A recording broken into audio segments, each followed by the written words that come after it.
Ya, entonces informarles que lo que se hizo, se dio acceso vía Zoom a algunas de las personas que estaban, ¿no es cierto?, a lo menos atentos a la audiencia, y para las personas que eso no sea posible se subirá un mensaje y se les indicará de que la audiencia está siendo grabada por la aplicación Zoom y por lo tanto la grabación se pondrá a disposición en diferido.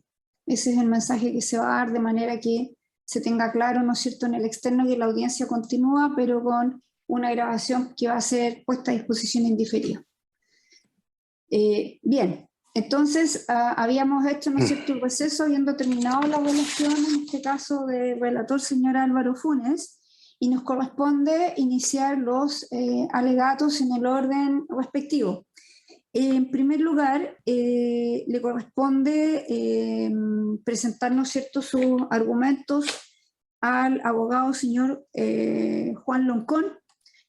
Por favor, don Juan, puede dar inicio a su alegato, el cual, ¿no es cierto?, según lo que usted se anunció, son 30 minutos. Muchas gracias, magistrado. Con la venia de este ilustrísimo tribunal, alego en representación de Wilfredo Cerda Contreras, chileno, indígena, Coya y Dieguita, presidente de la comunidad Guara, de la quebrada de General Alto y sus quebradas de la comuna de Copiapó y Diego de Almagro, y en representación además de los miembros de la comunidad quienes presentaron la reclamación judicial en contra de la resolución exenta número 2021-0300-154 de fecha 3 de noviembre del año 2021, que rechazó la invalidación, la solicitud de invalidación interpuesta en contra de la resolución exenta 132-2019 y 133-2019 respectivamente, que calificó ambientalmente favorable la declaración de impacto ambiental de los proyectos denominados Proyecto Diego de Almagro Sur 1 y Proyecto Diego de Almagro Sur 2, cuyo titular corresponde a Colbún.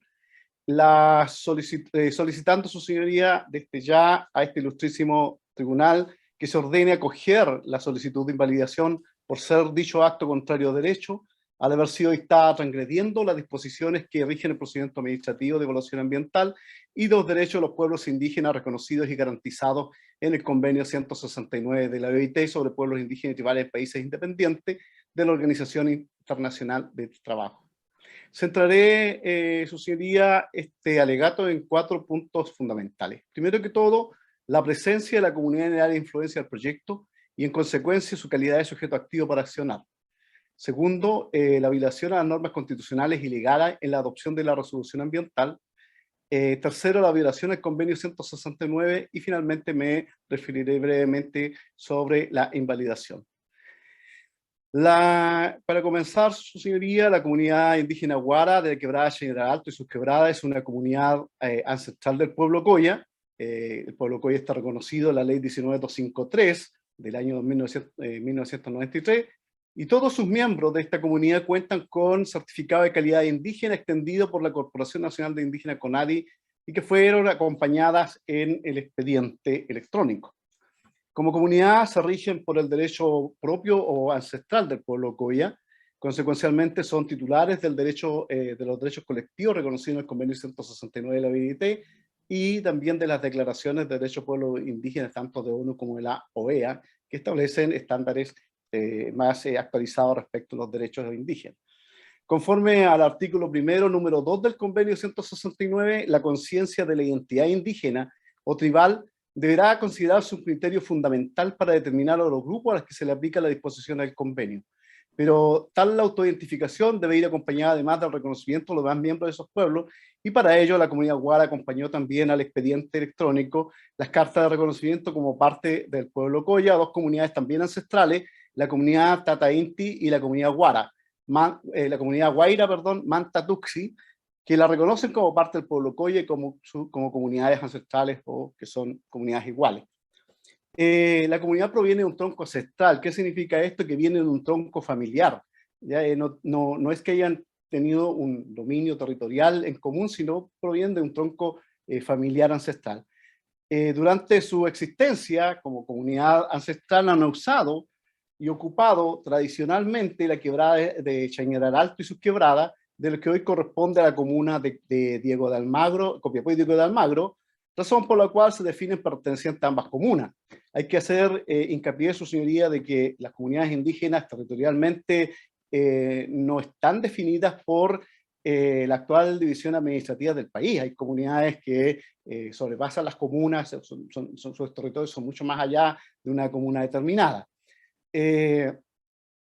En ese sentido, su señoría, es importante que la comunidad, o sea, la comunidad alega el uso y ocupación ancestral de este territorio. Es decir, nos están diciendo que tienen un título que acredite este territorio propiamente tal, pero que conforme al artículo 13 del convenio 169 no las priva de reclamar su presencia en el territorio ancestral que han ocupado de manera tradicional. La comunidad se caracteriza porque desde tiempos pretéritos practica la transhumancia minera, tanto en todo este territorio que hacen uso ancestral de él.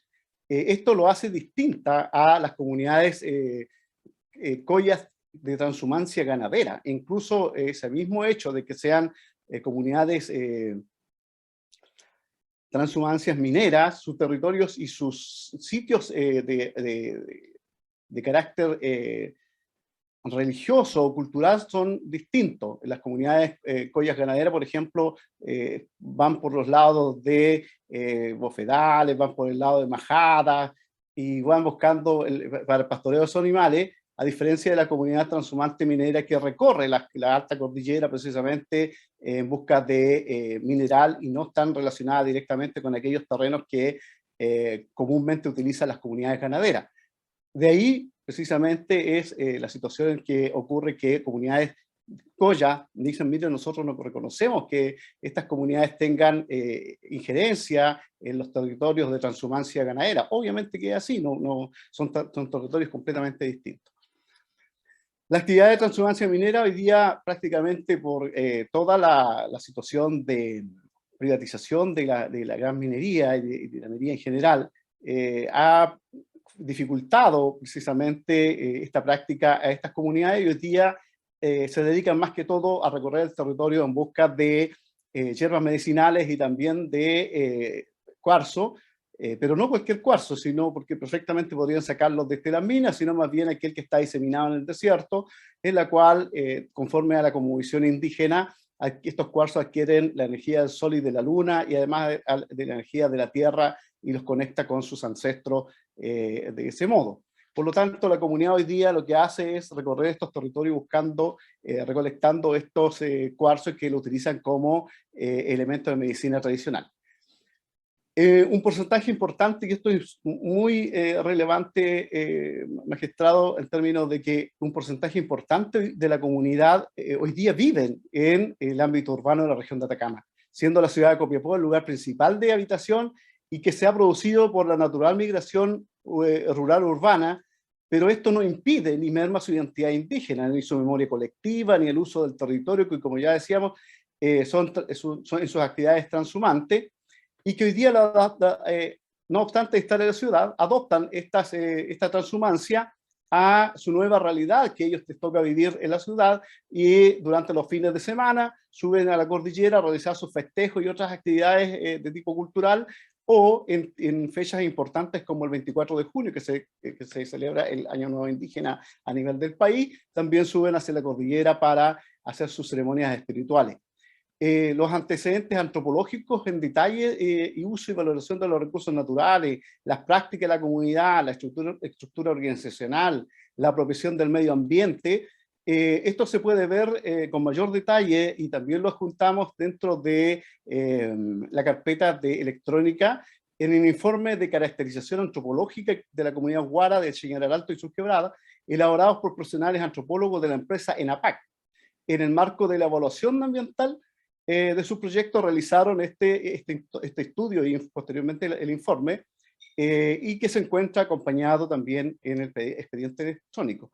Lo anterior, su señoría da cuenta a este ilustre tribunal de que cuando hay voluntad de la empresa, es posible realizar un trabajo sin desconocer la ancestralidad de las comunidades indígenas, y es posible desarrollar una coexistencia pacífica y colaborativa entre comunidades indígenas y empresas. ¿A qué digo esto? Porque resulta que la comunidad nunca ha tenido recursos como para pagar un informe de caracterización antropológica, pagar a un profesional para hacer este informe, y por esa razón es uno de los informes que pedía CONADI y que prácticamente la comunidad dice, mire, no tenemos los recursos, los indígenas en este país son los más pobres dentro de los pobres, y obviamente esta comunidad no está exenta de ello. Entonces, sin embargo, el INAPAC, cuando hace su estudio de evaluación ambiental, elabora este informe y posteriormente le entrega a la comunidad este informe para los usos que pudiera ser correspondiente, y la comunidad lo acompaña en este expediente. Adelantando las alegaciones de la contraparte, su señoría, se dirá que la comunidad Guara es una comunidad nueva, que su constitución data del año 2021, que tiene una personalidad jurídica provisoria, que no vive dentro del área de influencia del proyecto, que incluso viven en Copiapó, y lo que es en cierta medida cierto, obedece precisamente a la realidad que les toca vivir a los indígenas que tienen que abandonar sus territorios, ya sea por la presión que hacen los grandes proyectos de inversión y también por la pobreza en la cual les toca vivir, y se van a los centros urbanos buscando nuevas expectativas de vida. Ahí hay cuantiosa información hoy día, incluso hay un informe especial, el último informe especial de ONU sobre la situación de los pueblos indígenas, da cuenta de la situación, en ese caso de la mujer indígena y los indígenas en particular, de sus derechos en un contexto de urbanidad. La ley indígena, su señoría, es del año 1993. Con ella se estableció un mecanismo para constituir legalmente las comunidades ancestrales, y se creó el registro de comunidades y asociaciones indígenas en CONADI y el registro de tierra. Sin embargo, con la ley indígena no nace la historia de los pueblos indígenas. Lo que hace la ley indígena es lo que viene a reconocer comunidades, como dijo el señor relator, comunidades sociológicas que ya estaban antes de la existencia del Estado. Por lo tanto, la ley indígena no obliga a las comunidades indígenas a constituirse como comunidad. Hay comunidades que se mantienen, en el caso de los mapuches en el sur de Chile, por ejemplo, es mucho más notorio, porque hay muchas comunidades tradicionales que tienen sus loncos, machi, huarquén y toda esta autoridad tradicional, y que no están prácticamente inscritas en la ley 19, o sea, perdón, en el registro de comunidades indígenas. Son autoridades tradicionales, son comunidades tradicionales, y que tienen todo un fundamento histórico para no someterse a la personalidad jurídica que otorga la ley 1953. Por lo tanto, es un error cuando la autoridad administrativa argumenta de que porque una comunidad indígena no tiene personalidad jurídica, entonces no existe prácticamente para la vida del derecho. Le diré, magistrado, que el Ejecutivo, cuando llega a acuerdos con comunidades indígenas del pueblo mapuche, no llega con acuerdos con las comunidades de la ley 1953, llega precisamente con acuerdos de carácter político y con comunidades ancestrales, como son estas comunidades ancestrales que prácticamente han sido obligadas por el aparato administrativo del Estado a obtener la personalidad jurídica. Y esto es lo que le pasa a la comunidad Guara precisamente, porque ellos tempranamente reconocen que a través de la constitución legal de la comunidad indígena se están sometiendo a una ley que para ellos dicen, ¿por qué tenemos que someternos a una ley para que nos digan que somos indígenas en circunstancias que somos anteriores a la formación del Estado? Y en ese sentido, alguien podrá estar de desacuerdo con ellos, pero están en su legítimo derecho de decir, no queremos constituirnos en base a una ley que nos toca el propio Estado cuando es una institución que es posterior a nuestra existencia. Y es lo que ha ocurrido precisamente con la comunidad Guara, que sus mayores precisamente hicieron ese razonamiento y no quisieron en su momento hacer los trámites de obtención de personalidad jurídica, pero como las instituciones del Estado, como el organismo público, para obtener cualquier beneficio, cualquier prestación de estatal, le exigen la personalidad jurídica, se sometieron finalmente a la constitución de la comunidad indígena, pero eso no señala en ningún caso de que sea una comunidad creada, que es una comunidad nueva, que es una comunidad que solamente existe en el derecho porque se le dio una personalidad jurídica provisoria, como alega la autoridad reclamada. Ahora, las comunidades indígenas, su señoría, en ese sentido, uno ve que existe un profundo desconocimiento de la presencia centenaria de esta comunidad respecto a el territorio, si bien no poseen un título comunitario respecto al territorio, porque el Estado precisamente no ha hecho esta obligación que de algún modo los relatores especiales de Naciones Unidas le han recomendado a los estados, y al Estado de Chile igual, de delimitar las tierras indígenas. Eso no se le puede cargar a la comunidad diciendo, oiga, sabe, usted no tiene título porque esa es una responsabilidad del Estado, que tienen que demarcar y delimitar los territorios indígenas, aquellos que han ocupado históricamente, aquellos que han ocupado ancestralmente. Por lo tanto, existe un error de que cuando se le carga a la comunidad diciéndole, usted tiene que acreditarme que tiene un dominio sobre tales o cuales territorios. Pero sin embargo, eso no significa que no existan, ni que no hagan uso de ocupación ancestral de esos territorios, y que por el solo hecho de que en el fondo que vivan en Copiapó no tengan un territorio de uso y ocupación ancestral como comunidad coya. Un dato relevante, su señoría, es que en la región de Atacama existen una decena de comunidades indígenas constituidas por la ley 1953, pero solo 2 tienen territorios titulados, la comunidad Río Jorquera y otra comunidad de Paipote, creo que se llama, que tienen tierras comunitarias. El resto de las comunidades no tiene territorio, pero nadie puede decir que no tiene territorio en términos de reconocidos por la ley 1953, pero nadie puede decir de que esas comunidades indígenas no hacían uso y ocupación ancestral de un gran territorio que hoy día conocemos como la región de Atacama, y que precisamente practicaron toda su vida de manera sedentaria en ella. En ese sentido, su señoría, el uso y ocupación ancestral de un territorio por parte de una comunidad indígena es el único requisito que el derecho internacional indígena considera para determinar si una comunidad indígena tiene derechos comprometidos o interés frente a un proyecto de inversión. Y ahí podemos citar informe de la Comisión Interamericana de Derechos Humanos, titulado Los derechos de los pueblos indígenas y tribales sobre tierras ancestrales y recursos naturales, disponible precisamente en la página web de la Comisión Interamericana, que en su punto C, cuando fundamenta el derecho a la propiedad territorial, señala: la jurisprudencia interamericana ha caracterizado la propiedad territorial indígena como una forma de propiedad que se fundamenta no en el reconocimiento oficial del Estado, sino en el uso y posesión tradicional de las tierras y los recursos. Los territorios de los pueblos indígenas y tribales les pertenecen por su uso y ocupación ancestral. Como se puede advertir, el uso de ocupación ancestral del territorio no depende del reconocimiento oficial del Estado. Es más, el mismo informe señala en el punto 69 que los derechos territoriales de los pueblos indígenas y tribales existen aún sin actos estatales que los precisen o sin un título formal de la propiedad. En otro punto, su señoría establece que los órganos del sistema interamericano han explicado que se viola la Convención Americana al considerar las tierras indígenas como tierras estatales por carecer las comunidades de un título formal de dominio o no estar registrada bajo título alguno. La verdad, su señoría, es que en este sentido la comunidad se encuentra hoy día, como ya se lo explicaba, en un proceso de constitución legal para acogerse a la 19.2053, la ley 19.253. En el fondo, ellos dicen, bueno, es la nueva forma de colonización o de nueva forma de colonialismo interno de parte del Estado, porque de ser una comunidad ancestral tienen que necesariamente constituirse, asumir una autoridad completamente ajena, presidente, secretario y tesoreros, que no tenían la comunidad indígena, y que finalmente estamos enfrentando, o esta es una de las comunidades que se ha resistido a hacer un proceso de asimilación, pero finalmente por todas las trabas y por todas las exigencias que ponen los propios órganos del Estado, que tienen el deber de respetar y promover los derechos de los pueblos indígenas, porque hay un tratado internacional de derechos humanos que sí lo dice, no lo hacen. Al contrario, hay todo un proceso de nueva colonización y de nuevas formas de asimilación forzada con las personas indígenas. La verdad es que, como ya le decía, están en un proceso de constitución legal.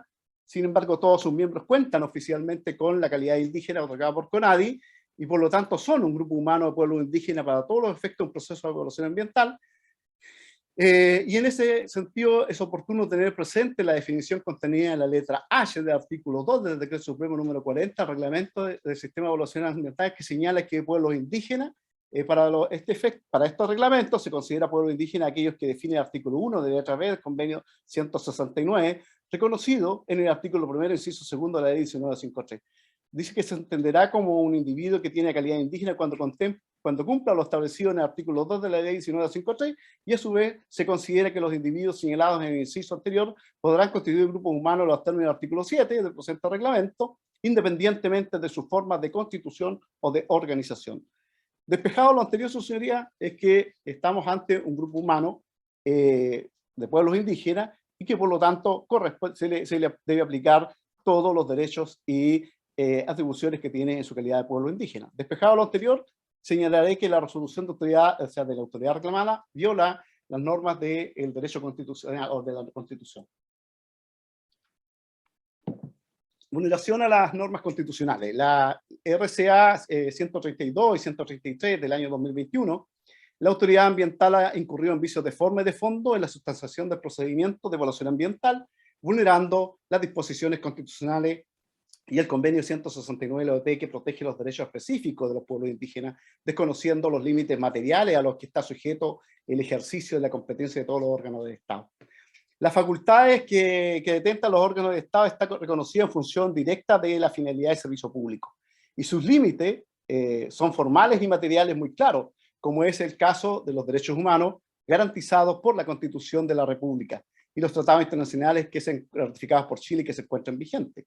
En efecto, el artículo 1, inciso 3 de la Constitución Política señala que el Estado está al servicio de la persona humana y que su finalidad es promover el bien común, y para la cual debe crear las condiciones sociales que permitan a todos y a cada uno de los integrantes de la comunidad nacional su mayor realización espiritual posible, con pleno respeto a los derechos y la garantía que esta Constitución establece.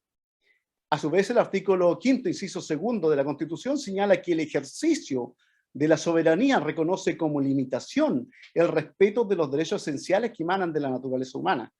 Se refuerza lo anterior con lo que establece el artículo 6 de la Constitución, que establece el deber de los órganos del Estado de someter su acción a la Constitución y a las normas dictadas conforme a ella y garantizar el orden constitucional o institucional de la República, y a mayor abundamiento en lo dispuesto en el artículo 7 de la Constitución Política del Estado, que establece las reglas básicas de actuación de los órganos del Estado. Todas estas disposiciones configuran los supuestos básicos sobre los cuales se construye el Estado constitucional de derecho chileno y da cuenta de la fuerza normativa de la Constitución Política del Estado, ya que ya sea entendida como eficacia directa de la Constitución o como normas imperativas de interpretación. Particularmente relevante es el mandato del artículo 5, inciso 2, que establece límites materiales al ejercicio del poder y que ese límite está dado por los tratados de derechos humanos. El convenio 169 es un tratado de derechos humanos y por lo tanto existe una obligación para los órganos del Estado de respetar y de promover tales derechos. Ahora, uno no se entiende de qué forma el servicio público, la autoridad reclamada, está promoviendo, está respetando y está promoviendo y está cumpliendo con este mandato constitucional, cuando se adopta una resolución abiertamente en contra de la Constitución y en contra de los tratados internacionales. En ese sentido, su señoría, en otro aspecto, en la resolución genera infracción a la disposición del convenio 169 de la OIT. En cuanto la autoridad administrativa lo que señala es que no corresponde la consulta indígena, bueno, en el fondo lo que señala es que al no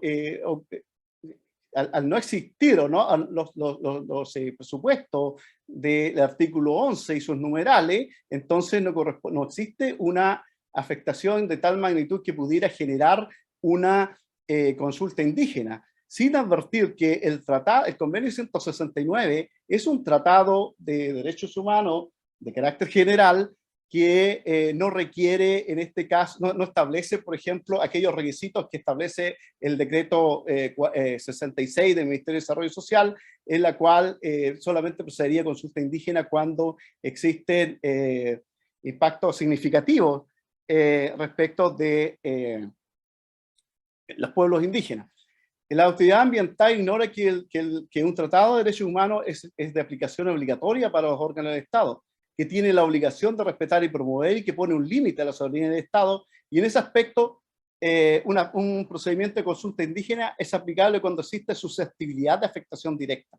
Es decir, existe una posibilidad de que una medida administrativa o legislativa pueda afectar de manera directa los derechos de los pueblos indígenas.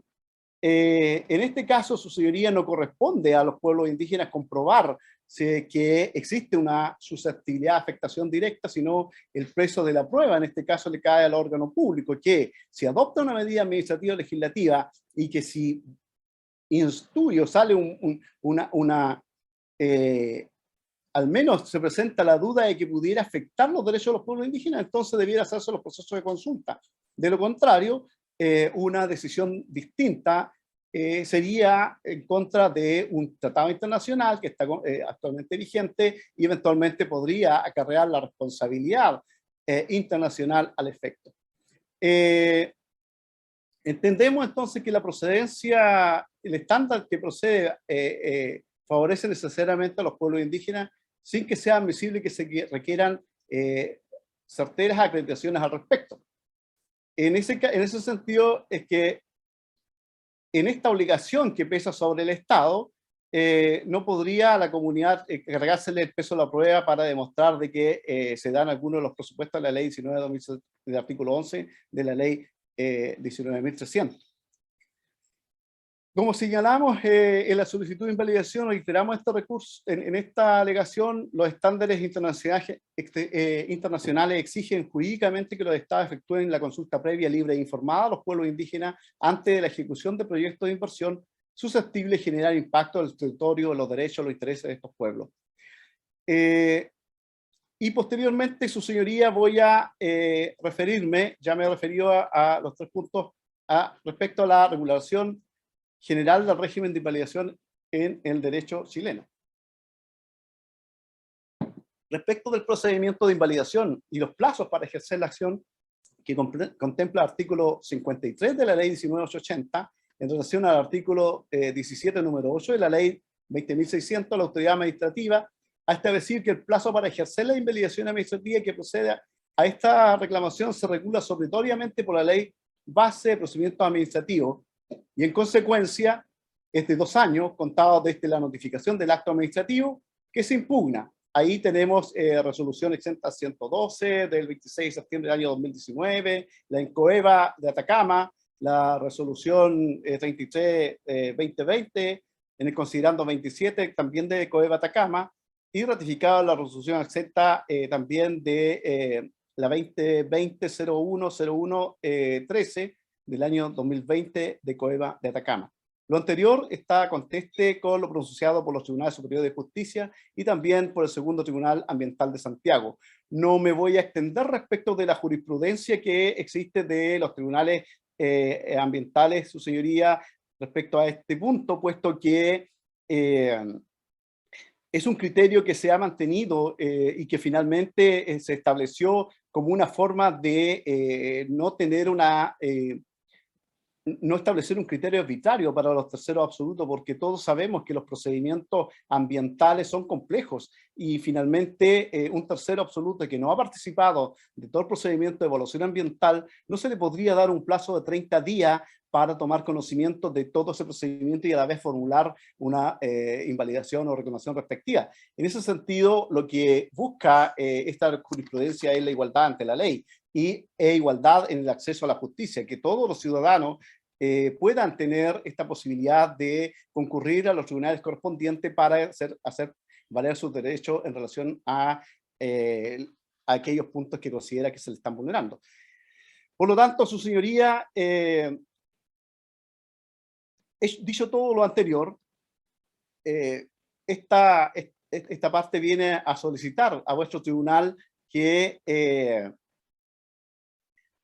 se acepten los argumentos que se han vertido en este alegato, los argumentos que también se han planteado en el recurso propiamente tal, y se ordena acoger la solicitud de invalidación por ser dicho acto contrario a derecho y, como ya lo dijimos, haber sido transgredida las disposiciones que rigen el procedimiento administrativo de evaluación ambiental. En especial, lo que corresponde al convenio 169 de la OIT en países independientes. Voy a concluir de esta forma, su señoría, con mis alegatos y muchas gracias por vuestra atención. Y gracias, abogado Loncón. Entonces, damos por cerrado, ¿no es cierto?, el alegato por la parte reclamante. Nos corresponde ahora ir a las argumentaciones y alegatos que presente el abogado de la parte reclamada, don Raúl Herrera, quien también se anunció por un total de 30 minutos. Muchas gracias, Presidenta. Con su venia, y intervengo a este ilustre tribunal, solicitando desde ya el rechazo del recurso interpuesto en autos, por los motivos de derecho y de hecho que a continuación pasaré a exponer. En primer término, me gustaría hacer una mención general y de carácter preliminar que servirá para el mejor entendimiento de mis alegatos hoy estrados. En particular, respecto a la estructura y una consideración general que me gustaría que este ilustre tribunal tuviera presente para, a la hora de escuchar los argumentos que expondré. En cuanto a la consideración preliminar, cabe recordar, como bien se señaló en la relación, completísima relación realizada hoy, que nos encontramos en sede de legalidad. Particularmente el recurso de la reclamante fue incoado a través de la reclamación del artículo.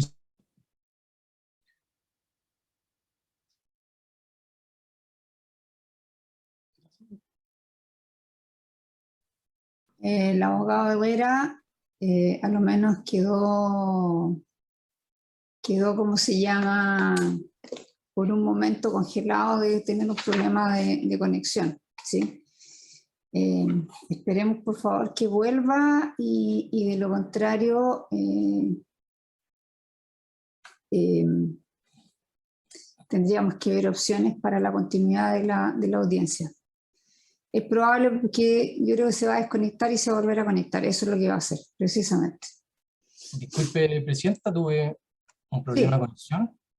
Sí, no se preocupe, sí, estábamos esperando que se conectara y se volviera a conectar. Se reinició solo, ok.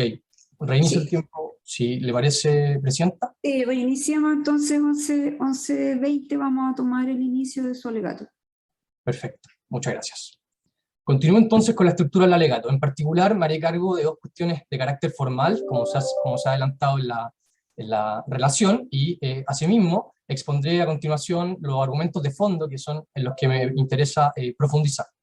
En cuanto a los argumentos formales, como culminó el alegato mi distinguido contradictor, haciendo referencia al régimen general del régimen recursivo y de invalidación, en particular de nuestro derecho, me gustaría hacerme cargo de aquella aseveración planteada en el recurso de autos, donde se señala expresamente que a partir de un mero capricho interpretativo de la autoridad ambiental se apreciaría por el servicio que el plazo para interponer el recurso denominado invalidación impropia es de 30 días y no de 2 años, como ha sostenido en su recurso. En particular, me gustaría asentar que solamente se sustenta la aseveración de la reclamante en 2 fallos aislados del año 2017, correspondientes a los roles 31.176 del 26 de julio de 2016 y 45.807 del año 2016, ambos de la excelentísima Corte Suprema, que sin perjuicio que además contienen votos disidentes, son posteriormente abandonados por la misma jurisprudencia del excelentísimo máximo tribunal de nuestro país, y asimismo ello ha sido refrendado por jurisprudencia no solamente abundante del tercer tribunal ambiental, sino que también de este ilustre tribunal ambiental, como expondré hacia el final de esta primera parte. Sin embargo, lo que me interesa recalcar son los argumentos de derecho que fundan en la interpretación que por lo demás ha construido nuestro máximo tribunal y no la autoridad ambiental con respecto a la invalidación impropia. En cuanto al primero de ellos, me gustaría señalar que provocan un incentivo opuesto al deseado, la interpretación de que el plazo sería de 2 años para interponer el recurso de la invalidación impropia, contado desde la dictación de la resolución de calificación ambiental, puesto que producirían el incentivo contrario al que se busca, esto es, el incentivo de la participación ciudadana en el marco del sistema de evaluación de impacto ambiental. Como bien sabe este ilustre tribunal, el plazo que prevé en la ley de tribunal ambiental, en la ley 20.600, para quienes hayan participado en el procedimiento de participación ciudadana, es de 30 días. Una vez se haya resuelto por el ente administrativo correspondiente la reclamación administrativa de los observantes ciudadanos, que distaría con mucho de los 2 años que prevé la legislación, por lo demás general de carácter administrativo, en el artículo 53 de la ley 19.880. En segundo término, soslaya también las reglas de interpretación de la ley, en particular el artículo 22, que prevé las reglas de interpretación histórica y además armónica de la ley, puesto que lo que conviene realizar, de acuerdo a este precepto, es una búsqueda, de acuerdo al principio de especialidad, en la ley que rige el asunto que se ventila. En particular, esta es la ley 19.300 y la ley 20.600, y no la ley 19.800, que tiene un carácter supletorio, como señala expresamente la ley 19.300. Por tanto, el plazo que se prevé para interponer este recurso debe ser el de 30 días.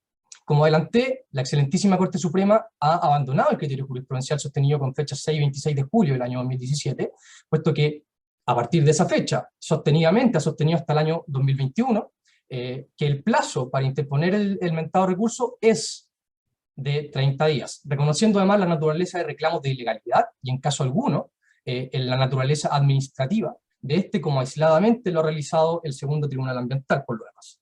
Los fallos a los que puedo hacer mención son aquellos que se ventilaron en los casos Central Hidroeléctrica Frontera, Mina Invierno, asimismo el Centro Comercial Paseo Valdivia, y por último, si bien no se relaciona con una resolución de calificación ambiental, sino con una autorización de una autoridad sectorial, como es la Seremi de Salud de la región de la Araucanía, esto en el año 2021, en el caso del proyecto Escombrera, sitio de disposición final de residuos no peligrosos, en los roles, y lo diré en orden correlativo según expuso los proyectos, rol 43326 del año 2017, rol 6581 del año 2017, rol 8737 del año 2018 y finalmente rol 59656 del año 2020. Todos ellos de nuestro máximo tribunal.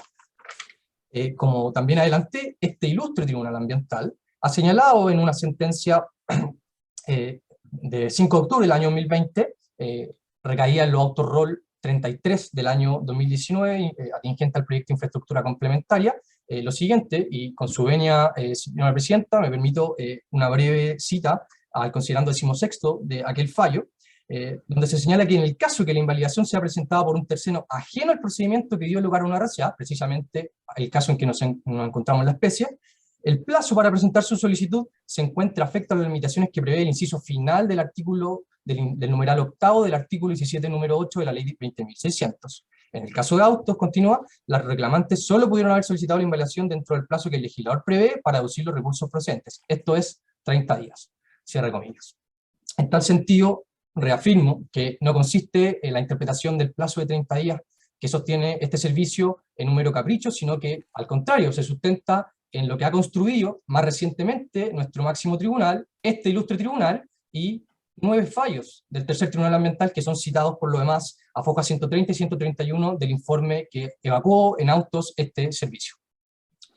Como segundo argumento formal, trataré de ser un poco más breve acá también, en cuanto a la falta de interés que pese a la reclamante en el procedimiento de invalidación que incoó a través de la solicitud del artículo 53, esto se sostiene sobre la base de 2 argumentos principales. En primer término, puesto que lo reclamado, y exhorto al tribunal a que realice en ese sentido un análisis sistemático de aquella solicitud de invalidación, son aspectos de mérito y no de legalidad, que son por lo demás expuestos de manera no sistemática y que manifiestan una disconformidad con el mérito de la evaluación que culmina con la resolución de calificación ambiental 132 y 133 del 4 de noviembre de 2019.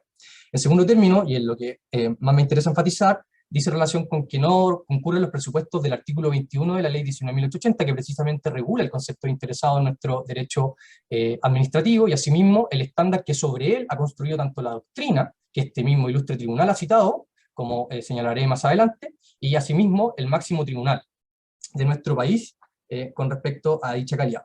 En ese sentido, lo que esa jurisprudencia ha sostenido es que lo que se requiere por quien incoa una solicitud de invalidación, particularmente cuando este es de naturaleza invalidatoria, es que se haga presente cuáles son los intereses, sin perjuicio de que también se acepta la posibilidad de que este sea un derecho, que puede ser afectado de manera directa por el acto administrativo. En este caso se refiere a las resoluciones de calificación ambiental de los proyectos. Sin embargo, en la especie no acaece ninguna de dichas cuestiones. Adicionalmente, el máximo tribunal de nuestro país ha sostenido en el fallo relativo atingente al Centro Comercial Paseo Valdivia, de 28 de agosto de 2019, en el rol ya citado, 6.981 del año 2018, que lo que se requiere también es la debida congruencia entre los vicios supuestamente invocados y el acto reclamado, cuestión que tampoco acaece en la especie, no bastando así una fundamentación en el interés en la mera observancia de la legalidad de un procedimiento administrativo invalidatorio. Concluyo con que tales antecedentes se han expuesto y desarrollado latamente en el acto recurrido en autos, particularmente en cuanto la Comisión de Evaluación Ambiental de Atacama consignó en el considerando 17 de los fundamentos que fueron mencionados en la relación, y que me gustaría enfatizar que, contrario a lo que se ha intentado sostener por mi distinguido contradictor en la primera parte de su alegato, no se sustentan en un análisis de la calidad jurídica a la luz de la ley 19.253 de la reclamante, sino que muy por el contrario, sin perjuicio de que se hace un análisis jurídico de dicha calidad jurídica, es en base al mérito del expediente de evaluación ambiental de los proyectos y asimismo la normativa aplicable en materia de interés, que se descarta fehacientemente la presencia de grupo humano perteneciente a pueblo indígena alguno, no solamente considerando a la reclamante como tal, sino que considerando a la totalidad de las 132 comunidades indígenas que existen en la región de Atacama, que se descarta la existencia de esto y por tanto también se descarta consecuencialmente la concurrencia de un interés y más aún de un perjuicio al reclamante. Me gustaría acá hacer un breve paréntesis, culminando la exposición de los argumentos formales, con lo que dice relación con la calidad jurídica, aclarando que, como señalé en la consideración preliminar que dio inicio a mi alegato binestrado, la posición del servicio, en caso alguno, se centra en controvertir la situación jurídica frente a la ley 19.253 o el derecho internacional en materia indígena de la reclamante, muy por el contrario. Lo que se ha intentado hacer simplemente es un análisis en base al mérito del expediente de evaluación ambiental y el reglamento del sistema de evaluación de impacto ambiental, el DS40 del año 2012, y en base al cual se determinó la no concurrencia no solamente del emplazamiento, habitación de la reclamante en el área de influencia del proyecto y en la cercanía a este, sino que también de la realización de actividades tradicionales. Como sostendré a propósito de los argumentos de fondo que pasaré a exponer a continuación. La división de los argumentos de fondo se dividirá simplemente en dos partes principales. En primer lugar, aquella reclamación que se vierte por la reclamante en su recurso, que hizo relación con la afectación supuesta de los sistemas de vida y costumbres de grupos humanos pertenecientes a pueblo indígena, particularmente el de la misma comunidad reclamante. Y en segundo término, la afectación al patrimonio cultural a propósito de dos subcuestiones que se ventilan también en el recurso de auto. La primera de ellas dice relación con la supuesta afectación al Capac Ñam, o también conocido sistema vial andino, Camino del Inca. Y en segundo término, con la supuesta afectación, y esto en los términos referidos en el recurso, de daño ambiental, producida en el cerro Los Gemelos, que por lo demás se encuentra a una distancia que se informa en el mismo informe que esta parte evacuó en el procedimiento de auto, a propósito de una extracción de ario, sin perjuicio de que la misma reclamante, tanto en su recurso como en los informes que acompañó el día lunes de esta semana, al expediente de autos, reconoce que existen dichas extracciones de ario desde el año 2006. Entonces, volviendo sobre el primero de los asuntos, esto es la supuesta afectación a los sistemas de vida y costumbres de los grupos humanos pertenecientes a pueblo indígena, comienzo con señalar que sin perjuicio de que, como bien latamente se señala en nuestro informe, y particularmente a fojas 36 del recurso de la reclamante, este señalamiento a la multiplicidad de domicilios que se ha hecho ver tanto por la reclamante, su presidente y los miembros de la comunidad en la región de Atacama, que alcanzan no solamente al área urbana de las comunas de Copiapó principalmente y de Hualmagro, que por lo demás, dicho sea de paso, se emplazan a 92 y 23 kilómetros respectivamente del área de influencia de los proyectos, es que el análisis que realizó el servicio esencialmente descansa en los antecedentes que constan en el expediente de evaluación ambiental, los cuales fueron todos validados por la Corporación Nacional de Desarrollo Indígena en la región de Atacama, y que dicen relación con la no identificación, no solamente de estos domicilios que, como se señaló, se encuentran emplazados en la área urbana, sino que también de actividades de transhumancia minera, como señala la reclamante, dentro del área de influencia. En particular, no concurre de esta forma el primero de los requisitos que haría admisible una alegación como la que señala la reclamante respecto de la incorrecta determinación del área de influencia de medio humano de los proyectos, puesto que esta fue realizada con observancia no solamente de la normativa atingente, esto es el artículo 2, que letrada del reglamento que precisamente define la área de influencia, sino que también la guía del 2017 que rige la materia. Se requiere entonces la ocupación efectiva. Ese es el criterio fundamental sobre el cual descansa la normativa recién citada del área que reclama la comunidad de Huara. En particular, dicha ocupación efectiva a través de la realización de actividades tradicionales no se observa dentro del área de influencia, no solamente respecto de esta comunidad en particular, sino que también de ninguna otra comunidad coya. Consta en particular en el anexo 12 de ambas guías, en la figura 35 y 37, y asimismo en la figura número 1 del informe adecuado por este servicio al procedimiento de auto, que la comunidad coya más cercana se emplaza a 45 kilómetros de distancia de ambos proyectos. Dicha imagen, por lo demás, puede ser constatada a foja 136 del informe de esta parte. Asimismo, en cuanto a las actividades tradicionales que sí son identificadas en el marco de la evaluación de impacto ambiental de los proyectos, se tiene que las actividades de transhumancia, como bien reconoció mi distinguido contradictor en Strauss, se emplazan en la precordillera de la región de Atacama, en particularmente a la distancia de 40 kilómetros de los proyectos. Por tanto, esta distancia no solamente es considerable en términos físicos, sino que también da cuenta de que el mérito de la evaluación es consistente con la información con la que cuenta la autoridad competente en materia indígena, CONADIE. Esta información fue refrendada no solamente en el oficio que se dictó a propósito de la declaración de impacto ambiental, sino que también a propósito de información complementaria que se allegó al procedimiento de evaluación a propósito de la adenda, donde se acompañan las imágenes a las que hice referencia que dan cuenta del distanciamiento de las comunidades coya y asimismo de la actividad de transhumancia que éstas realizan en el área de la región de Atacama. Por otra parte, en lo que dice estrictamente relación con la supuesta realización de actividades de carácter minero, cabe señalar desde dos perspectivas que esto también fue descartado correctamente durante la evaluación de impacto ambiental, donde se concluyó que no se produciría afectación alguna de esta, en primer término, puesto que la realización de actividades mineras de pequeña envergadura, que sí se realiza, que sí tiene lugar en el área, se procesan las plantas de NAMI en la comuna de Copiapó. Por tanto, en caso alguno se vería afectada por la realización de los proyectos, y tampoco se habría obstrucción alguna al acceso a dichos piques mineros.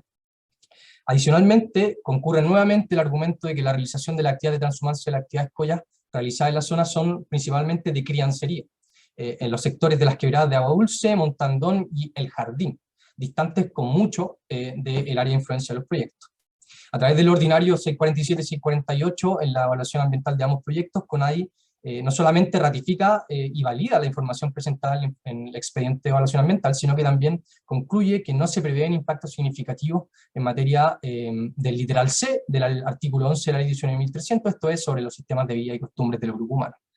Por otra parte, en lo que dice relación con el patrimonio cultural, a foja 25 se alega que se intervendría directamente el Capac-Ñam o sistema vial andino, puesto que se desconocería precisamente este último elemento característico del Capac-Ñam, esto es la característica de ser un sistema vial, es decir, de que se constituye no solamente por un tramo principal, sino que también a través de ramales. Lo cierto, su señoría ilustre, es que el tramo al que se hacen referencia en fotografía acompañadas en el recurso de autos no dice en relación con el sistema vial andino.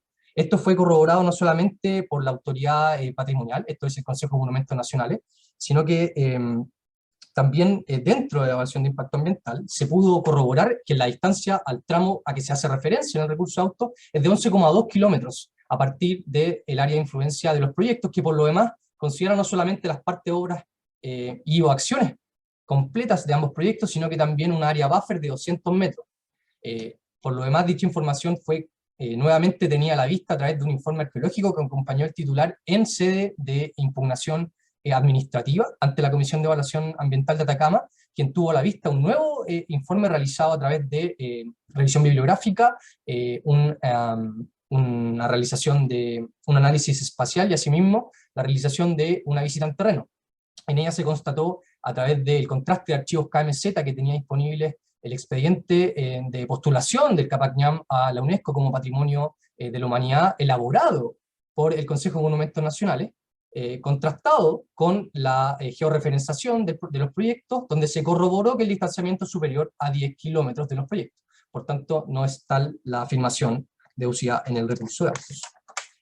En segundo término, como bien se señaló en la relación, existen además medidas que fueron impuestas por la propia autoridad patrimonial en el marco de la evaluación de impacto ambiental. En particular, se señala que se deberán observar las exigencias contempladas en los artículos 26 y 27 de la ley 17.288, que dice referencia a que la realización de las labores de construcción de los proyectos deberá paralizarse la obra en el caso de que hubiera ya con no previsto, y asimismo esto deberá ser informado por escrito al Consejo de Monumentos Nacionales. Sin embargo, además de ello, se prevé un compromiso ambiental voluntario que dice relación con la presencia permanente durante los monitoreos que también se comprometen de un arqueólogo.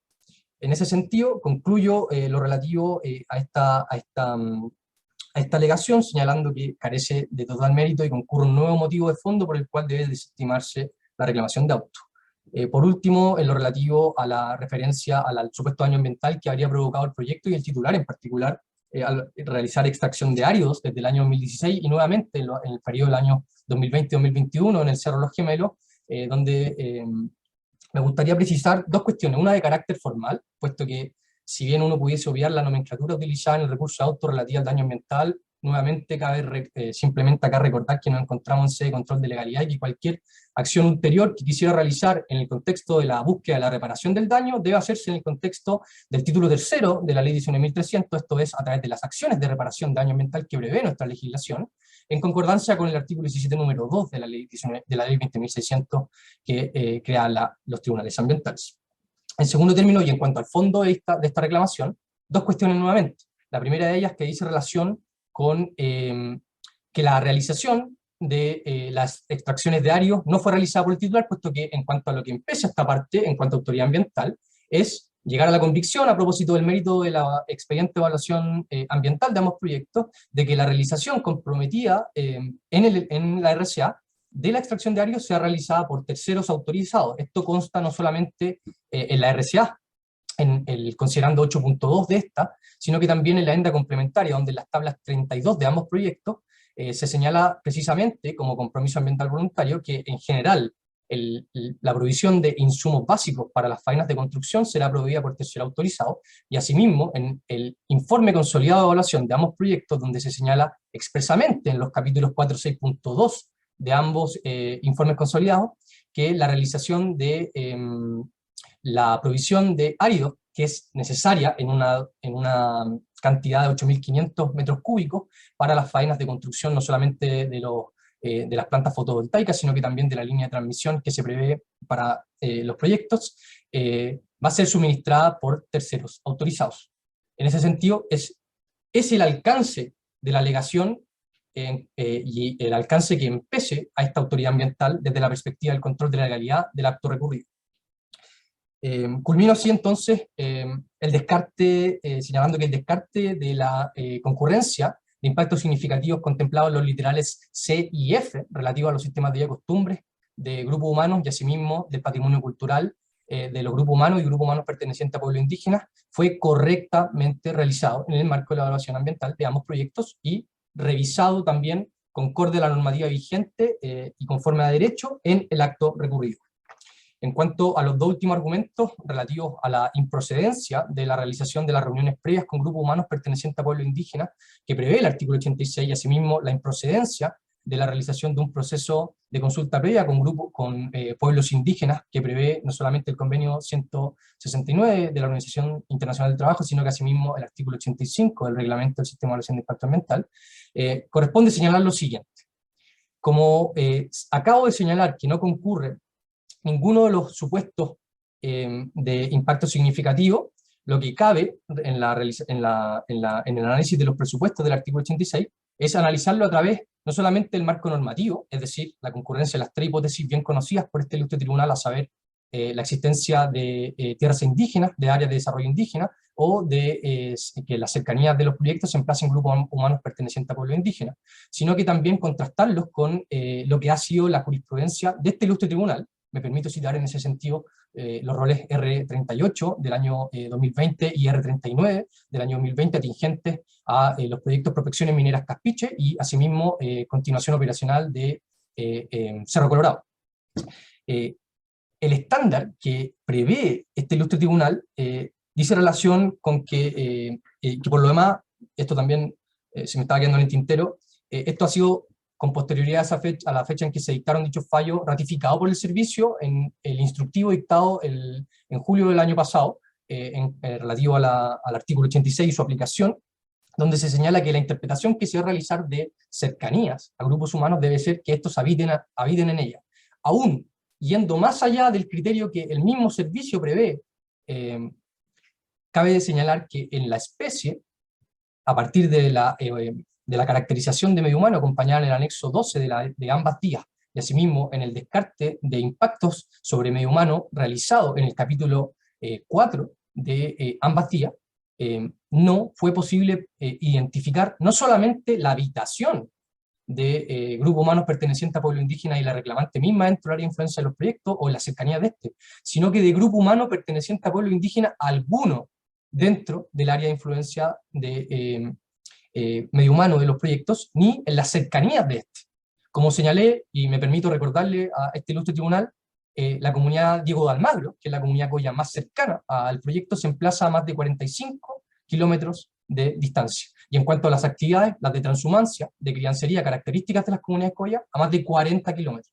Esta parte, por lo demás, no desconoce la existencia de criterios distintos en materia de reconocimiento de grupos humanos pertenecientes a pueblos indígenas, a los que ha señalado mi distinguido contradictor en este ilustre tribunal, pero no es ahí donde se radican la controversia que hoy se ventila en estos estrados, sino que en la observancia de la legalidad de los procedimientos de evaluación ambiental, que por lo demás la autoridad ambiental ha observado con estricto apego a derecho.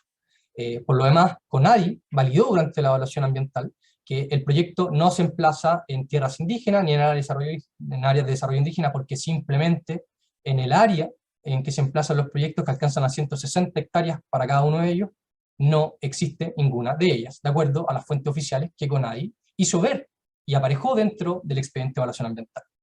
De esta forma, no concurre ninguno de los tres presupuestos, ni aún contrastados con la más actualizada de la jurisprudencia de este ilustre tribunal en materia de reuniones previas con grupo humano.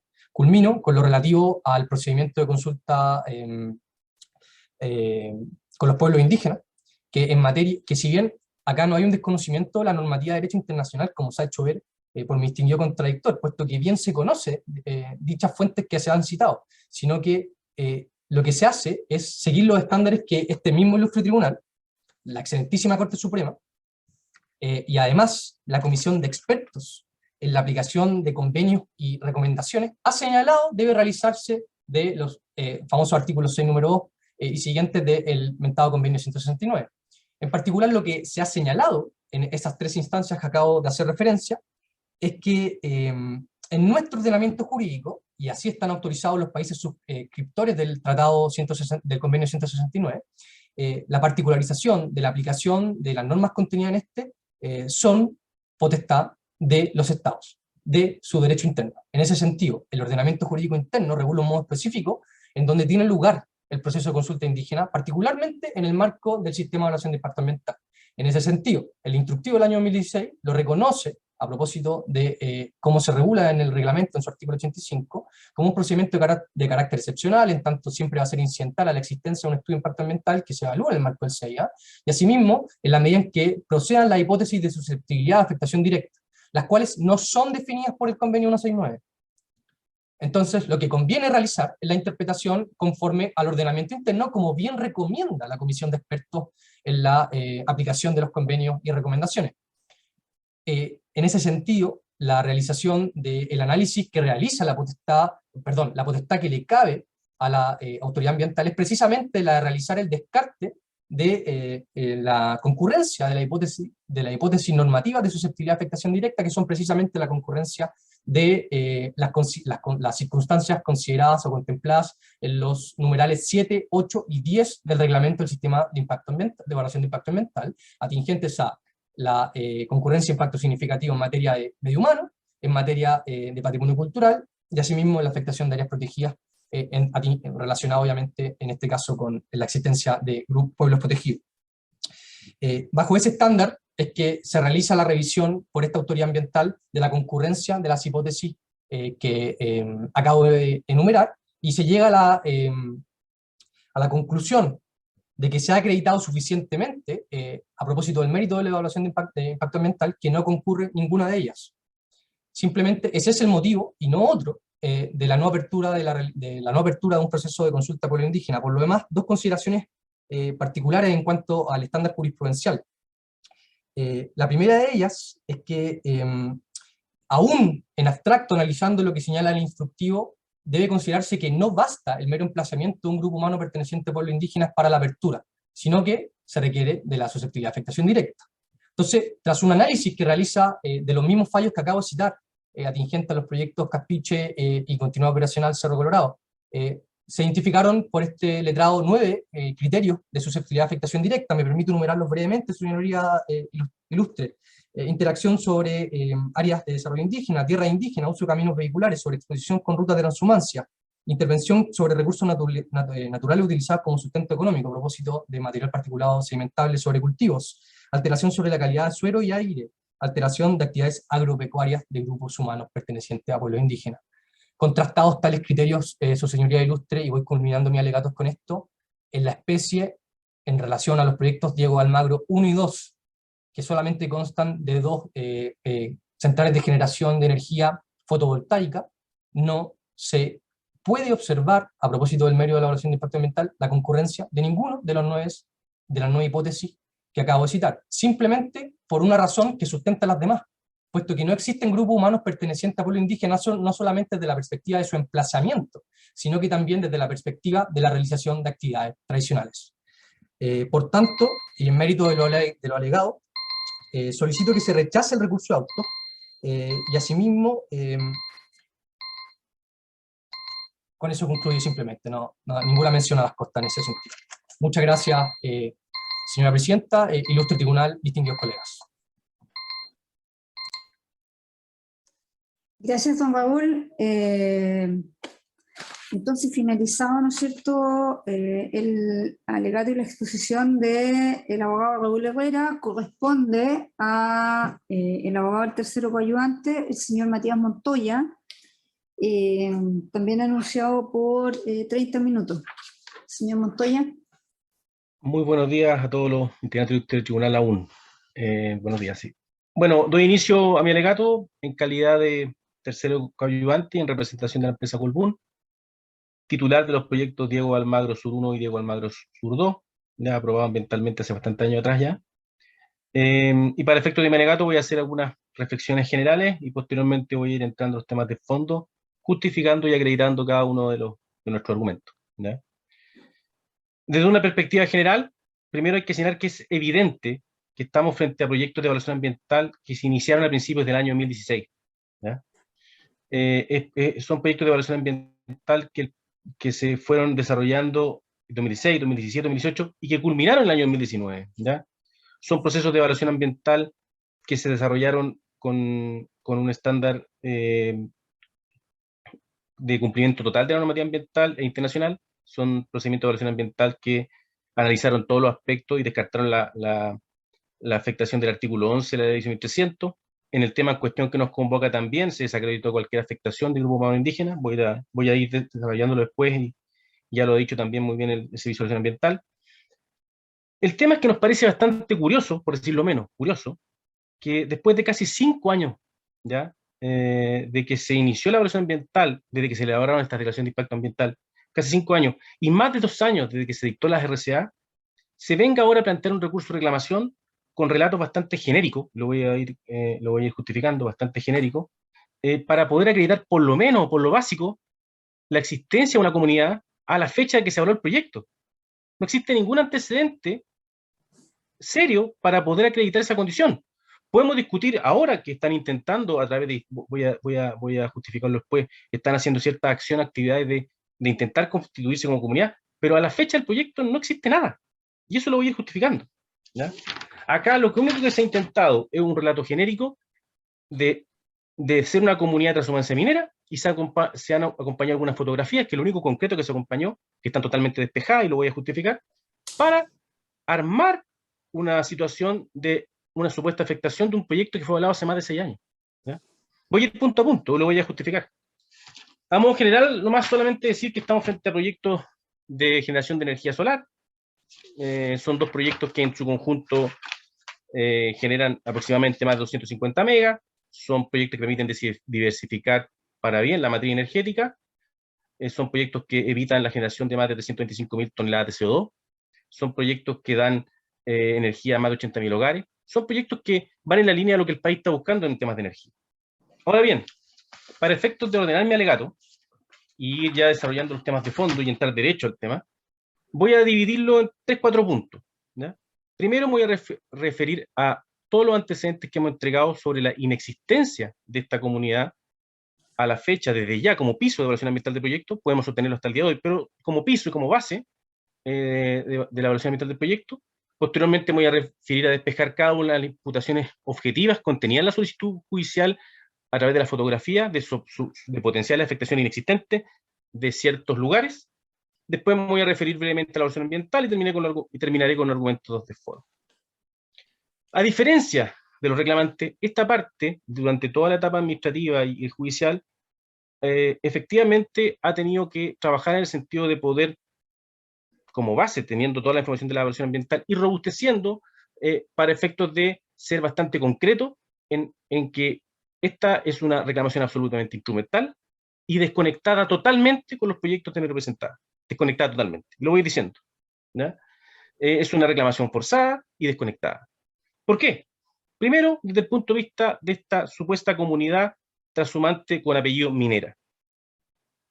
Primer requisito, primer argumento que después uno los va encadenando y va a llegar a la conclusión de que esto es una comunidad inexistente en la fecha de evaluación de los proyectos, y por tanto no inexistente es imposible de identificar y es imposible de afectar, ¿ya?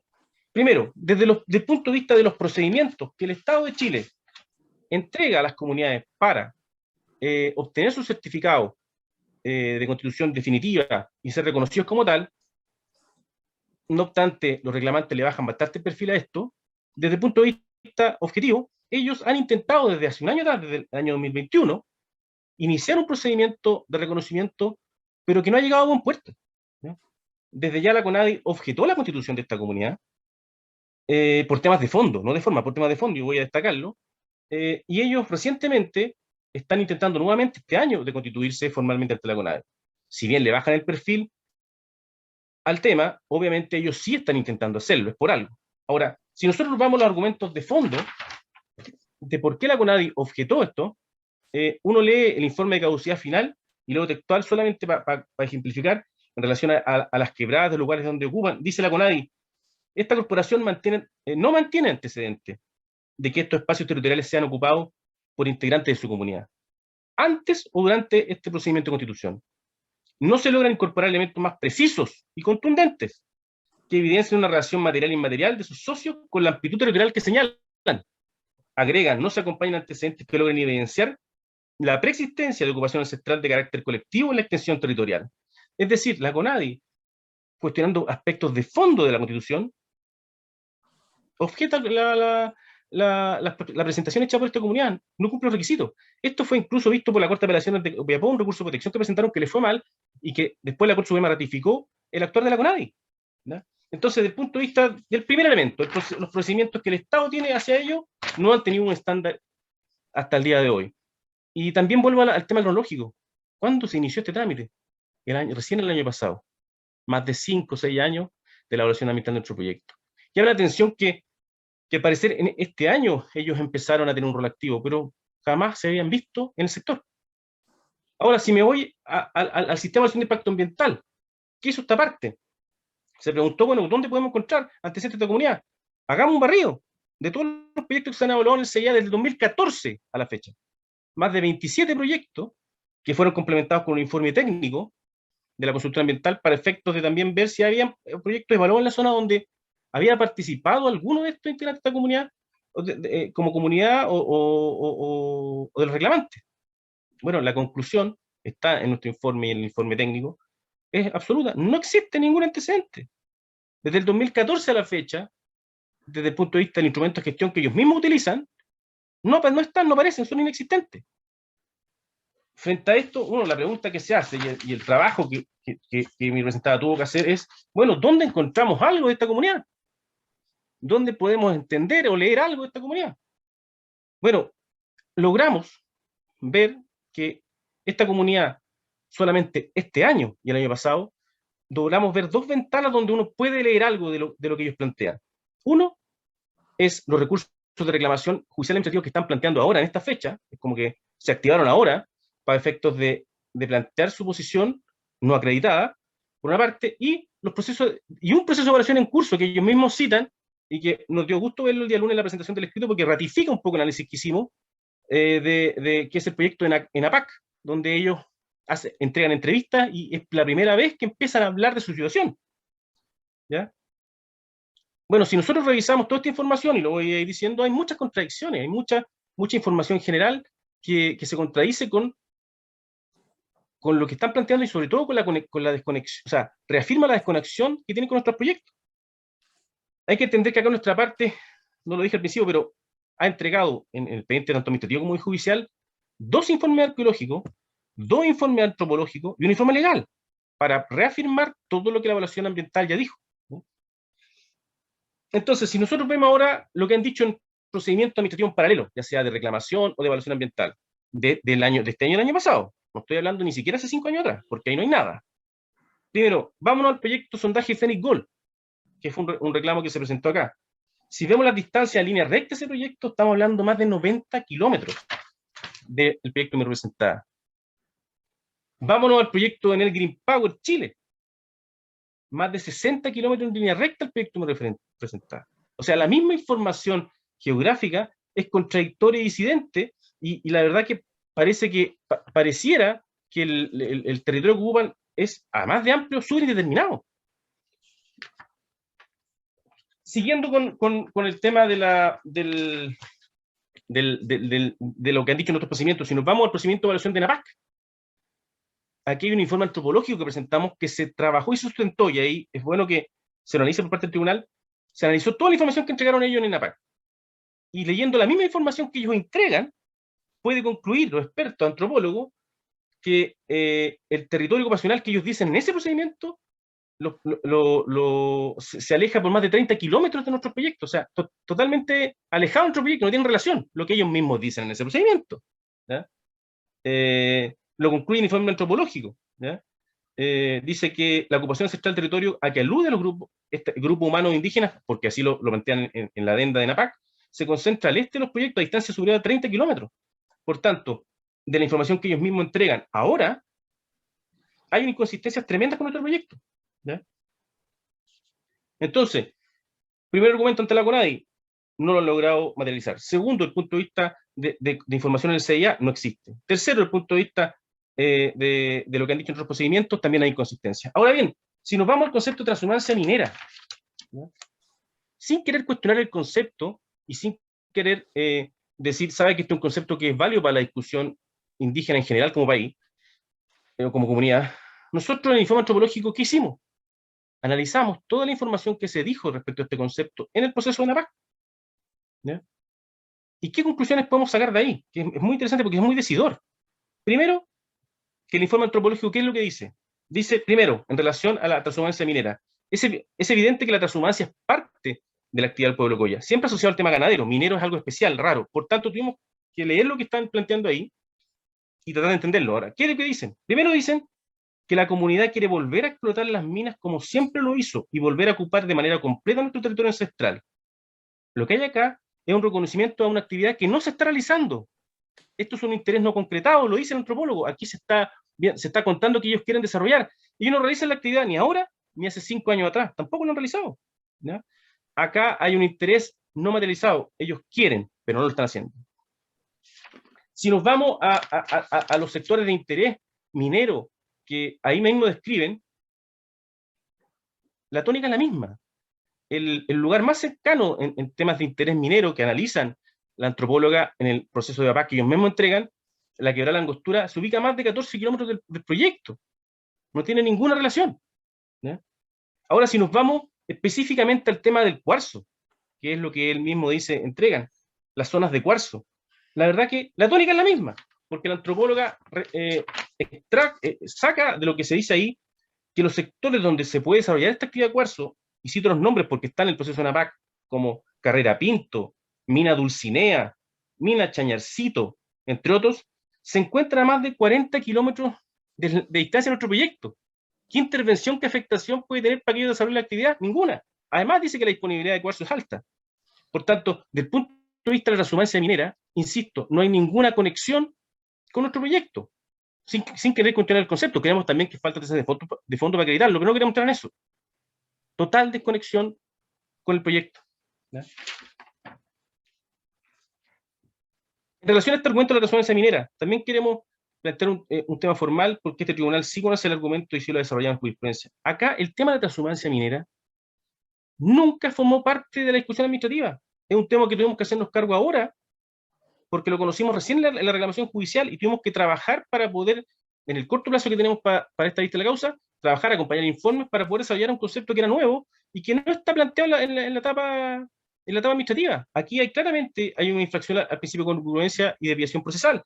Hago referencia al concepto brevemente, según el doctor de Derecho Procesal Iván Hunter Ampuero. ¿Qué es esta institución? Esta institución, a través de esta institución se impide que los impugnantes prueban en sede judicial vicios de legalidad diferentes a los que fueron en materia de las instancias administrativas previas. Eso es lo que se busca. Entregamos una serie de jurisprudencia, y cito la de este tribunal, nomás 2 sentencias del 2019, algunos extractos, donde este mismo tribunal dice: el reclamante desvió procesalmente su pretensión judicial al no solicitar lo reclamado en esta sede en la etapa administrativa. ¿Ya? Otra sentencia, debe guardar, está en todo nuestro informe, debe guardar la debida relación o vinculación con el acto reclamado y, por cierto, la debida congruencia entre el interés legítimo invocado y la legalidad denunciada. Es decir, aquí estamos, además, con un elemento nuevo que afecta, que atenta al principio de congruencia, pero de manera muy clara, ¿ya? Y finalmente, en relación a la comunidad también, acá hay inconsistencias porque hay muchos certificados que se acompañaron. De hecho, el presidente, que es el que presentó la solicitud de validación, que él pertenece a otra etnia dieguita. Entonces aquí estamos frente a etnia dieguita, etnia coya. Las preguntas que uno se hace: estamos frente a una etnia minera dieguita, una etnia minera coya. No hay nada abordado, porque aquí son relatos genéricos.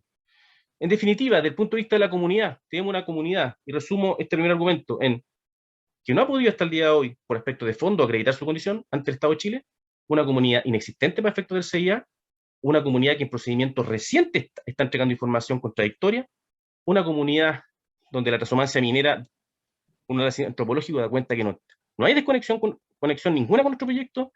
La actividad minera en los mismos sitios identificados por ellos son sitios que están alejados a kilómetros de nuestro proyecto, no hay interacción, y obviamente un elemento nuevo que afecta al principio de congruencia. Por eso despejamos claramente cualquier seriedad de la existencia de una comunidad, y lo digo con apellido, a la fecha de evaluación de nuestro proyecto. Creemos que hasta el día de hoy no existe, pero desde ya la fecha está clarísima. Ahora bien, entrando al segundo argumento, del punto de vista de lo que ellos plantearon en la invalidación administrativa y del punto de vista de lo que han reafirmado en la reclamación judicial, que es lo único objetivo claro o imputaciones claras desde el punto de vista de decir, sabe que aquí se afectan ciertos elementos o lugares que tienen una significancia para la comunidad. Todo esto fue despejado a través de 2 informes arqueológicos. No solamente lo despejó la evaluación ambiental, también fue despejado 2 informes arqueológicos con visita a terreno que fue en junio del año pasado, ¿ya? Y voy a referirme a cada imputación. Primero, respecto a la supuesta afectación de apachetas o sitios ceremoniales, sin querer cuestionar que las fotos que se acompañan no corresponden a una apacheta, porque eso también es discutible, solamente me voy a referir a la ubicación de estos sitios. Estos sitios, y lo dice el informe arqueológico, lo acompañamos en auto, son sitios que están a más de 1,2 kilómetros de distancia del proyecto, fuera de la influencia. No hay ninguna afectación a estos sitios ceremoniales de Apacheta, ninguna. Eso está acreditado en 2 informes arqueológicos que se acompañaron en auto. Después, toda la supuesta afectación del camino al Inca. Muy bien se dijo acá en la relación que solo por información pública, el camino al Inca se encuentra lo más cercano al proyecto a 11 kilómetros del proyecto. Sin perjuicio anterior, se hizo un informe arqueológico, se fue a terreno, se recorrió el lugar, se descartó, y los profesionales concluyeron que no hay ninguna afectación del camino Inca, ni presencia de ningún material cultural prehispánico que afecte al proyecto, ninguno. Esto se ratificó. Por tanto, tampoco hay afectación del camino Inca. Respecto al tema del Cerro Los Gemelos, que bien se ha dicho acá, que es extraaéreo, primero hay que señalar que el Cerro Los Gemelos está bastante lejano del proyecto, no tiene ninguna relación con el proyecto. El Cerro Los Gemelos no extrajo árido de esos proyectos, y el Cerro Los Gemelos hay una cantera, y está acreditado en auto, que existe antes del 2006, mucho antes, una cantera que se ocupa. Nuestro proyecto no lo ha ocupado nunca, pero se puede haber ocupado históricamente, no sé quién es. Esta parte no puede hacerse cargo de quién ocupa esa cantera. Entonces, primero, esta es una cantera que no tiene relación con nuestro proyecto, así lo hemos acreditado, pero hay una particularidad acá que quiero agregar, que si uno analiza, vuelva al tema de NAPAC, que ellos mismos reconocen, uno revisa la evaluación de NAPAC y ve los sitios de interés que ahí describen, el Cerro Los Gemelos no está. O sea, al final el Cerro Los Gemelos está en otra reclamación, pero en el procedimiento de evaluación de NAPAC no está. Pareciera que el Cerro Los Gemelos se acomoda y aquí vale y en otro procedimiento no vale. Esa es la tónica de las contradicciones que vemos acá. Por tanto, nuestro proyecto no tiene ninguna relación ni con la Apacheta, ninguna relación con el Camino al Inca, ninguna relación con el Cerro Los Gemelos. Y eso está acreditado a través de 2 informes arqueológicos que se acompañaron, insisto, en auto. Finalmente, quiero ir hablando un poquito de la evaluación ambiental. No me dar el tiempo a hablar de lo que son 2 procedimientos de evaluación ambiental con todos los papeles que tienen en media hora. Sin perjuicio, ratifico claramente que acá nosotros desarrollamos largamente nuestro escrito administrativo y nuestro escrito judicial todo lo que fue la evaluación ambiental, cómo se descartó cada uno de los efectos características de circunstancia del artículo 11, en especial en los temas que nos convoca relativo a potenciales afectaciones de grupos indígenas, que se descartó totalmente, fue un tema que fue parte de la evaluación. Desarrollamos todo, no el tiempo, no puedo explicarlo, pero está todo desarrollado, y ahí le pido la revisión y análisis de nuestro escrito.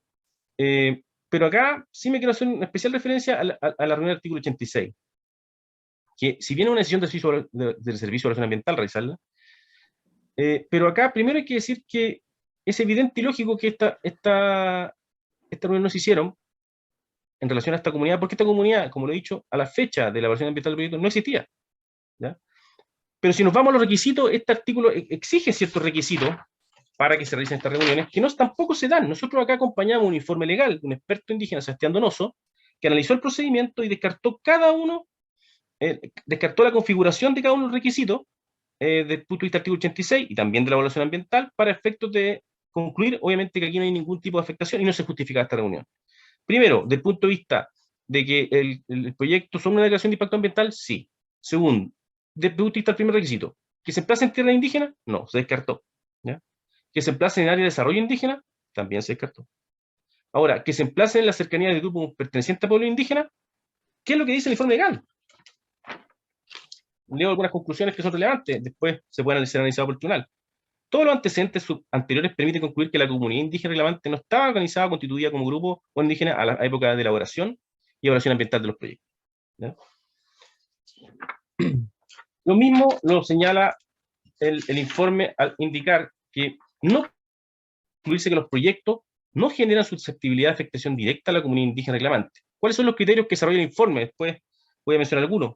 No se emplaza en tierra indígena, no se emplaza en el desarrollo indígena, los proyectos no utilizan, intervienen y generan impacto, susceptibilidad, afectación de derecho de aprovechamiento de agua u otros recursos naturales de la comunidad, menos mineros, los proyectos no intervienen en rutas de resonancia ganadera. Hace una serie de análisis para ir descartando, no solamente validar la evaluación ambiental, ir descartando también las reuniones del artículo 86, ¿ya? En definitiva, acá, con este informe legal quisimos cerrar los argumentos desde el punto de vista y complementar los informes técnicos desde el punto de vista más procedimental, y las conclusiones y la tónica es la misma. Y por último, respecto a los argumentos formales, muy breve, porque nosotros reafirmamos que es una solicitud de invalidación que fue presentada dentro de plazo, fuera de plazo, extemporánea. Muy bien lo desarrolló el colega Alcea ahí respecto al punto de vista de la extemporánea misma, y citó la jurisprudencia y todo. Y también reafirmamos que fue presentado fuera de plazo la reclamación. Nosotros apelamos a que el plazo del artículo 17, número 8, es un plazo de hábiles judiciales, se cuentan los sábados. Aquí no ocupa la palabra hábil asociado a los procedimientos administrativos. Es un plazo que está en la ley de tribunales ambientales y cuya aplicación supletoria al Código de Procedimiento Civil. Entonces el plazo es hábil de día sábado, y en esa lógica nosotros lo reafirmamos y planteamos que esto fue planteado de manera totalmente extemporánea. Fuera de los 30 días fue mal computado y es extemporáneo. Por todo lo expuesto, creemos que nos parece que estamos frente a una reclamación que, insisto, es bastante cómoda porque hace afirmaciones generales sin acompañar ningún antecedente concreto. Es una reclamación totalmente fuera de todo tiempo en relación a la evaluación ambiental de nuestros proyectos, totalmente desconectada con la evaluación ambiental de nuestros proyectos, y por toda la información que hemos dado, no hay ningún antecedente, y es bastante concreto, que el proyecto de mi representada puede afectar esta supuesta actividad de transhumancia minera que ellos plantean. Por lo mismo, por todo lo dicho, solicitamos que esta reclamación sea rechazada en todas sus partes y se confirme la legalidad y la vigencia de los permisos ambientales de los proyectos que aquí se pretenden invalidar. Termino el alegato. Muchas gracias. Gracias, señor Montoya. Entonces, finalizados, ¿no es cierto?, los alegatos de los abogados que están anunciados, corresponde que, en caso que lo considere alguno procedente, hacer algún tipo de aclaración de los puntos de hecho en los cuales pudiera haber alguna error, confusión de los puestos en particular, ¿no es cierto?, por cada uno de los abogados. Entonces la pregunta para tanto el señor Loncón, el señor Herrera y el señor Montoya es si tienen observaciones de hecho para las alegaciones hechas por sus contrapartes. Está ahí, sí, señor Loncón. De mi parte, magistrado, no tengo observaciones. Ok, señor Herrera. Tampoco, presidenta. Perfecto. ¿Y señor Montoya? Tampoco, presidenta. Ya, perfecto. Entonces, ahora, ¿no es cierto?, escuchados todos ustedes por parte del tribunal, se da la palabra a los ministros, ministro Viedo, ministro Valdovinos, y finalmente, si yo tuviera alguna pregunta, la idea, ¿no es cierto?, es despejar algunos tipos de dudas conforme al artículo 223 del Código de Procedimiento Civil. Ministros, si tuvieran algunas consultas para los abogados. Presidenta, yo no tengo ninguna duda. Ya. Muchas gracias. Gracias. Ministro Valdovinos. Presidenta, yo tampoco tengo dudas. Perfecto, gracias, ministro. Yo tengo solo una duda en particular. Para el señor Montoya, seguramente ustedes lo mencionan en su presentación, pero puede ser que a mí se me haya pasado. Ustedes mencionaron el proyecto, ¿no es cierto?, la evaluación del proyecto en APAC. ¿Sí? ¿Tiene, por favor, el número exacto para revisarlo? Espérame. Sí. El número del expediente, de Sí. fecha de ingreso, porque todavía está en trámite. Sí, supuse que está en trámite, pero si tiene el dato.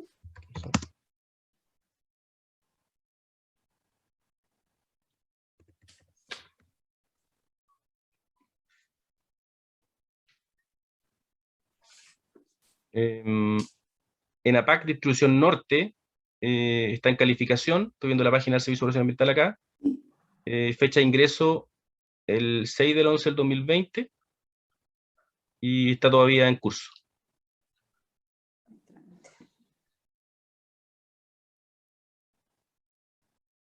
Y lo que acompañaron el día lunes fue parte de la adenda de este proyecto. Sí. Sí. Sí. Y nuestro informe antropológico se sustenta en toda esta información. Así es. El último oficio que estoy viendo acá es de fecha de adenda complementaria del 16/2/22 del SAC, el último pronunciamiento que aparece en la página. Ya. Y solo una duda más. Déjeme ver si es para usted.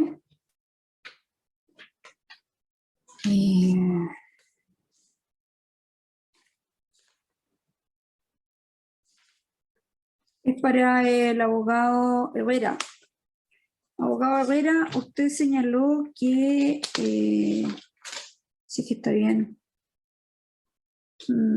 a propósito del tema de la extracción de árido, usted señaló una cantidad de 8.500 metros cúbicos de árido. Así es, Presidenta. Eso consta en el capítulo 6.4.2, si mal no recuerdo, del informe consolidado de evaluación de ambos proyectos.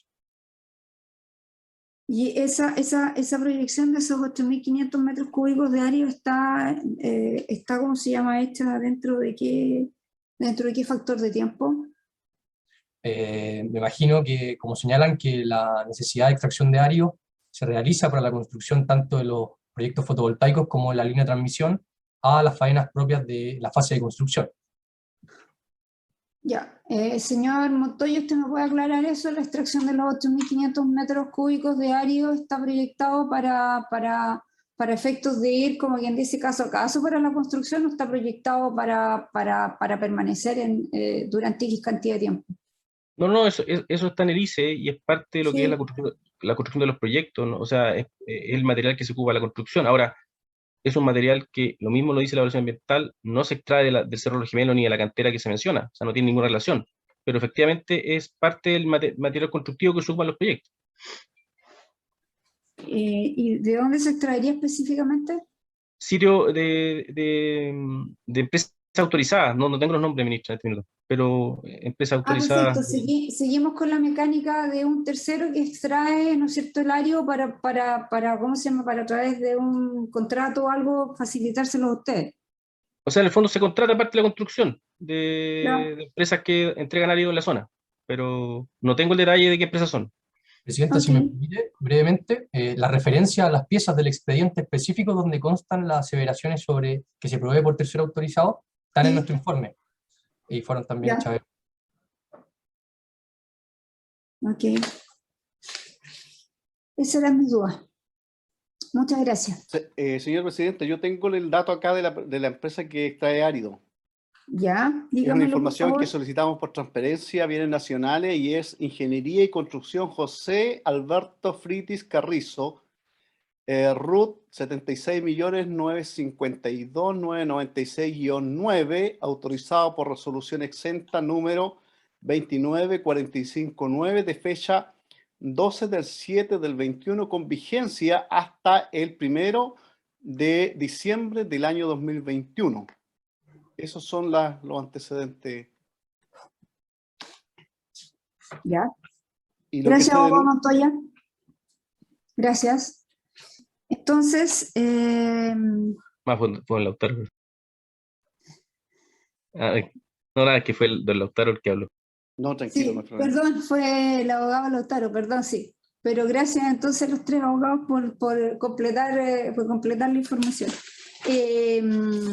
Entonces damos por terminada, ¿no es cierto?, la audiencia. El tribunal, ¿no es cierto?, ustedes podrán ver, de acuerdo al sistema de gestión de causa, el estado en que quede, ¿no es cierto?, esta causa después de la audiencia. Se les agradece a todos por su exposición y por la participación. Perfecto, muchas gracias a Dios. Muchas gracias, magistrado. Dale, colegas. Luego. Hasta luego. Ministro, nosotros nos vamos a una sala que está Una sala creada aparte. Perfecto, exacto. Sí. Nos juntamos en la otra sala en paralelo. Álvaro, perdón, ministro, Álvaro, ¿enviaste tú el otro link? No, enlace, porque se crea automáticamente acá en esta misma sesión. aquí está. Ahí está. Okay. Nos van a mandar a Vale, sala, okay. el administrador nos va a mandar a sala. Ok. Sí.